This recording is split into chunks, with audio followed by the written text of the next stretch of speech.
Si vous appréciez mon travail sur YouTube et souhaitez m'aider à le faire connaître, je vous invite à liker, vous abonner, activer la cloche, laisser un commentaire ou partager cette vidéo. Votre aide m'est extrêmement précieuse, je vous en remercie et vous souhaite un excellent visionnage.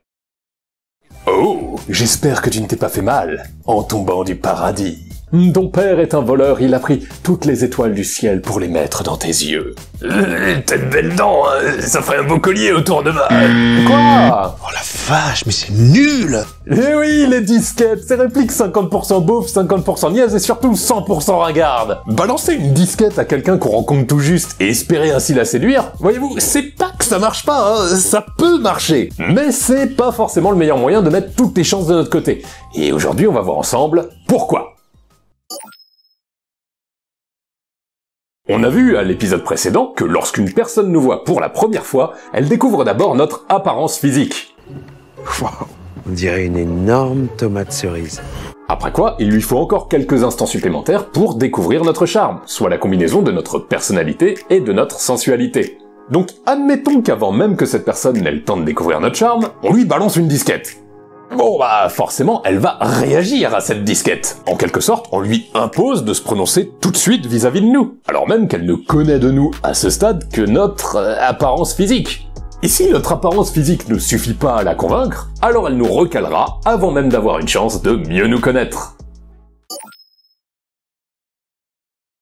Vous me direz peut-être que si, après avoir balancé une disquette, on s'est pris un râteau, la personne qui nous a recalé peut encore changer d'avis sur nous. Oui, enfin bon, ça c'est si elle s'est pas déjà barrée en courant. Et puis c'est quand même plus difficile d'avoir une conversation naturelle avec quelqu'un qui vient de nous calmer. Parce que ça se pose un peu là en termes de malaise. I'm just not interested. But thank you for the compliment of coming over. You're welcome. So do you like Cuban food? Chip, seriously, that was not code for I wish you'd try harder. Plus généralement, je pense que vous connaissez l'expression « on n'a jamais deux fois l'occasion de faire une bonne première impression ».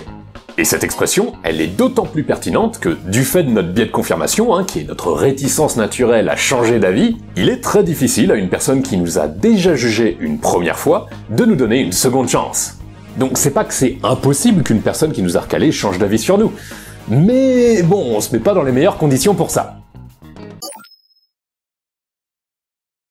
Vous me direz peut-être encore, oui, mais aborder quelqu'un avec une disquette, bah ça peut marcher si on est physiquement attirant. Bah oui, parce qu'autant les autres n'ont pas été gâtés par la nature, mais nous, voilà quoi, mate un peu l'Apollon. Alors c'est vrai qu'on dit que la beauté intérieure est capitale, mais la beauté extérieure est quand même 1000 fois plus importante. Quand vous voyez un avion qui est moche, vous n'avez pas envie de monter dedans. Bah moi c'est pareil avec les femmes. Ouais, mais même en ayant très confiance en soi là-dessus, je recommande toujours pas la disquette. Pourquoi ? Parce que si on en est à vouloir séduire une personne inconnue avant même de lui avoir adressé la parole, c'est qu'a priori, elle aussi est physiquement attirante, voire très attirante. Et par conséquent, il ne lui est pas difficile d'attirer n'importe qui d'aussi beau que nous, voire de plus beau que nous. Oui, je sais, c'est dur à entendre, mais ça peut exister. Donc pourquoi nous choisirait-elle nous plutôt que n'importe qui d'autre ? Bah c'est justement pour ça qu'au lieu de balancer une disquette à 2 balles, il vaut mieux prendre le temps d'exprimer notre charme, parce que ça peut faire la différence.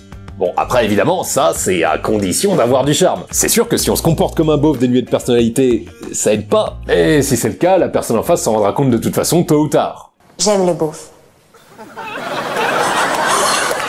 On va pas rester le cul vissé à la casse-bas, on va aller en discothèque. Il y a une soirée tuning. Beauf de France.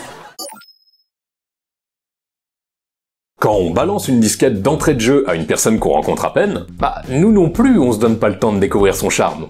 Et donc implicitement, on lui annonce qu'à ce stade, elle ne nous intéresse que pour son physique. Et oui, si on lui fait savoir qu'elle nous plaît alors qu'on lui a jamais parlé, bah, à moins que cette personne soit un peu con-con, elle va pas en conclure que c'est pour sa personnalité. Ce qui fait que, quand bien même on serait charmant et drôle dans notre approche, je dirais même surtout si on est charmant et drôle dans notre approche, ça peut laisser entendre qu'on a l'habitude de draguer à vue. Vous savez, j'ai pas pour habitude de courir après les femmes et... Ah, va te faire foutre.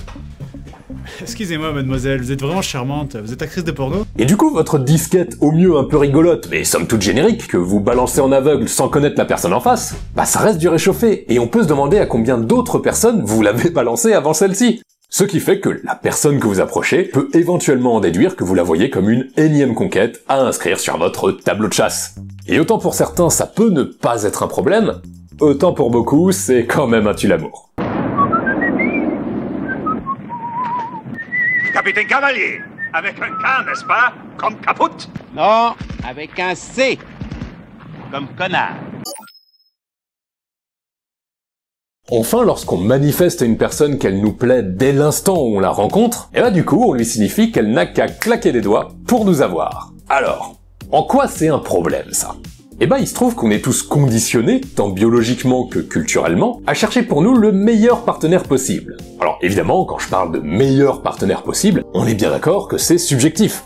Mais ça veut au moins dire qu'on accorde plus de valeur à certains partenaires potentiels plutôt qu'à d'autres. Logique, hein, autrement on se caserait tous avec la première ou le premier venu, et puis on n'en parlerait plus.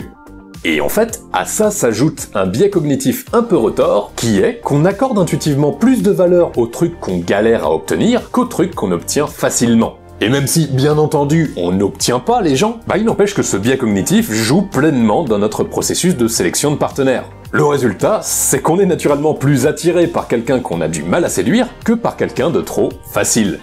D'où la fameuse expression, hein, fuis-moi, je te suis, et suis-moi, je te fuis. On est bien d'accord que c'est une erreur de raisonnement, hein, c'est pas parce que quelqu'un nous est plus facile à séduire que c'est forcément pour nous un moins bon partenaire potentiel. Mais bon, que voulez-vous, l'être humain est foutu comme ça, avec ses bugs de cerveau, et il faut en tenir compte. Parce qu'autrement, si on débarque pour dire à la personne qui nous plaît « Alors, excuse-moi, hein, mais je crois que tu me juges trop accessible, et c'est pour ça que je te séduis pas. Mais en fait, t'as tort, parce que c'est à cause de tes biais subjectifs. » Ah, fondamentalement, on aura peut-être raison, mais on aura raison tout seul, quoi, parce que ça va pas marcher. Si on est attiré physiquement par une personne inconnue, il vaut mieux ne pas lui faire savoir dès le premier instant où on lui adresse la parole, mais plutôt garder une attitude détachée. Bon, généralement, quand je dis ça, les gens me tombent dessus, genre « Oui, tu nous demandes de faire semblant, alors que c'est tellement mieux d'être soi-même !» Et ça, on est d'accord. Évidemment que si on fait semblant d'être quelqu'un d'autre quand on séduit quelqu'un, bah la personne en face, c'est pas nous qu'elle va aimer, mais celui qu'on fait semblant d'être. Et c'est toujours un problème quand, avec le temps, le masque finit par tomber. Mais d'un autre côté, si être soi-même, ça veut dire rappliquer avec un filet de bœuf qui dégouline sur 3 mètres comme un foutu bulldog, vous comprenez bien que ça va pas le faire. Or, je crois pas que ce soit se faire passer pour quelqu'un de fondamentalement différent que de juste faire preuve d'un peu de retenue en ne nous ruant pas sur la personne comme la misère sur le pauvre monde. Comme si je sortais de prison après 20 ans de réclusion. Et au demeurant, quand je dis qu'il faut garder une attitude détachée, ça veut pas non plus dire qu'il faut faire semblant d'être un connard fini avec la personne qui nous plaît pour la séduire. Ça, y a que des pseudo-coachs en séduction ratés et des frustrés de la vie pour venir chouiner comme quoi y a que ça qui marche. En fait, je dis juste que, au moins dans les premiers instants, il faut essayer d'oublier l'idée qu'on approche une personne dans le but de la séduire. Et se dire qu'à la place, on l'approche dans le but de faire connaissance. Ce qui, au passage, est un objectif bien plus facile. Et ça, c'est bien. Parce que ça nous enlève une pression qui, justement, nous empêche souvent d'être nous-mêmes. Le problème de beaucoup de mecs, à vrai dire, c'est qu'ils veulent pas discuter avec la personne qu'ils abordent pour la connaître, mais parce qu'ils veulent la pécho, et qu'ils se disent que d'une manière ou d'une autre, il faut bien en passer par là. Sauf que, bah, quand on fait ça, ça se voit gros comme un camion, et ça trahit le fait qu'on est seulement motivé par de l'attirance sexuelle. Et c'est dommage, même pour nous. Parce qu'au-delà du physique de la personne qu'on approche, on peut aussi se demander si son charme et sa personnalité ne seraient pas en mesure de nous séduire davantage. Mais pour ça, il faut s'y intéresser un minimum, en cherchant sincèrement à faire connaissance. Alors comment avoir de la conversation avec une personne qu'on approche ?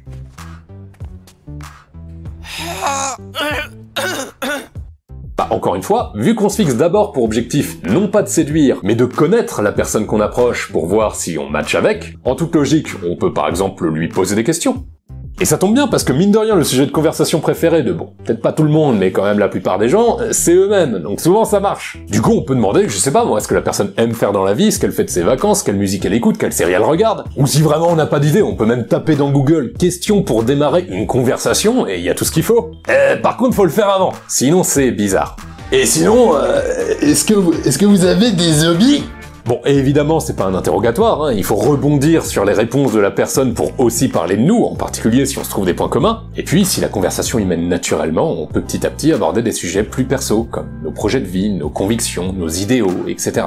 Et inversement, bah si la conversation est pénible, bah à un moment faut lâcher l'affaire. Hein. C'est pas grave quand ça arrive, ça veut pas dire qu'on est nul, ça veut juste dire qu'on est tombé sur quelqu'un avec qui on n'a pas grand chose à se dire. Et à la rigueur, tant mieux qu'on s'en rende compte tout de suite, on va quand même pas passer notre vie auprès de quelqu'un avec qui on s'ennuie mortellement. De toute façon, dites-vous bien qu'il n'y a pas de cheat code, c'est qu'une question de compatibilité entre personnalités. Il n'existe pas une phrase magique qu'on peut dire à n'importe qui pour la séduire.